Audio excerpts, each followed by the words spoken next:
Welcome back, my name is Ahmed Hussain and you are watching AH English. और आज का topic है कुछ खास और ये पर्सनल प्रोनाउन इट के बारे में है। तो हम जानेंगे इट का इस्तेमाल हम कहाँ कहाँ पे कर सकते हैं। और आप सभी को पता है कि इट का इस्तेमाल हम करते हैं नॉन लिविंग थिंग के लिए और कुछ एनिमल्स के लिए। और इससे पहले के वीडियो में हम आगे बढ़ें, please subscribe this channel and please watch this video till the very end. So without wasting any time let's get started.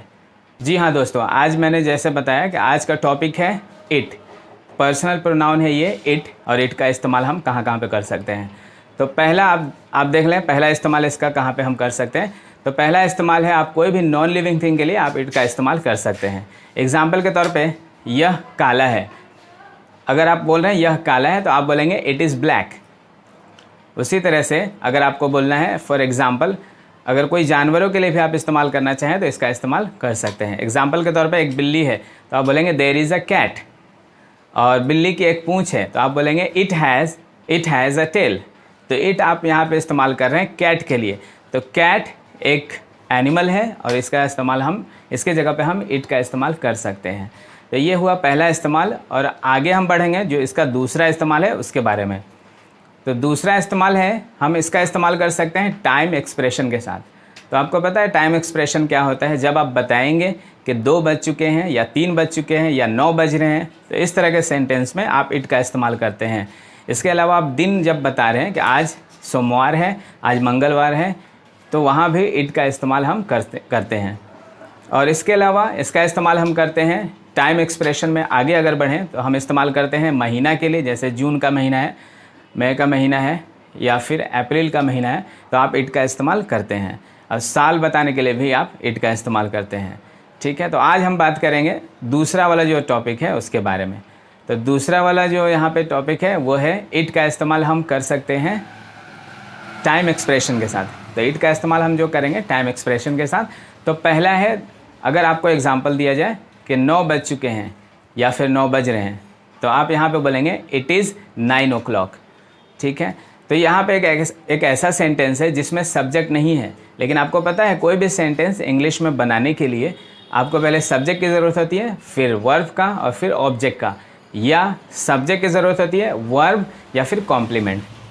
तो इस तरह से एक सेंटेंस बनता है, ये स्ट्रक्चर होता है सेंटेंस का। तो यहाँ पे 2 बज चुके हैं या फिर 3 बज चुके हैं या फिर 9 बज चुके हैं, इसमें सब्जेक्ट नहीं है। तो सब्जेक्ट जब नहीं होगा तो हम सब्जेक्ट के जगह पे इट का इस्तेमाल करेंगे और इसका कोई अर्थ नहीं निकलता है, कोई मतलब नहीं निकलता है। जब इट का इस्तेमाल ऐसे सब्जेक्ट के रूप में करेंगे जब उसका कोई मतलब नहीं निकलता है, तो ऐसे समझते हैं डमी सब्जेक्ट, या फिर ग्रामर में से कहा जाता है इंट्रोडक्टरी सब्जेक्ट। तो यहाँ पे इट क्या है, इंट्रोडक्टरी सब्जेक्ट है। और उसी तरह से आप इस्तेमाल कर सकते हैं, जैसे कि आज सोमवार है तो आप बोलेंगे इट इज़ मंडे टुडे। ठीक है, और बहुत सारे लोग, हम लोग पहले मिस्टेक करते थे कि आज सोमवार है तो टुडे इज़ मंडे, या आज भी बहुत लोग बोल देते हैं। तो ये एक ग्रामर में गलत सेंटेंस है। तो आप सही इंग्लिश बोलने की कोशिश करें। तो आज एग्जाम्पल के तौर पे आज मंगलवार है तो आप बोलेंगे इट इज़ ट्यूसडे टुडे। और उसी तरह से महीना का जब नाम बता रहे हैं कि जून का महीना है तो आप बोलेंगे it is the month of June, या फिर इट इज़ जून। आप सिर्फ इतना भी बोलेंगे इट इज़ जून, तो इसका मतलब भी होता है, इसका भी मतलब होता है यह जून का महीना है।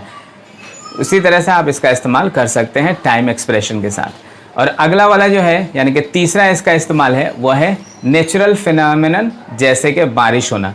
तो आप सभी को पता है कि बारिश का मौसम आने ही वाला है। तो बारिश के समय जब वर्षा होती है, बारिश के मौसम में जब वर्षा होती है तो हम बोल रहे हैं कि बारिश हो रही है, हम बोलते हैं बारिश हो रही है।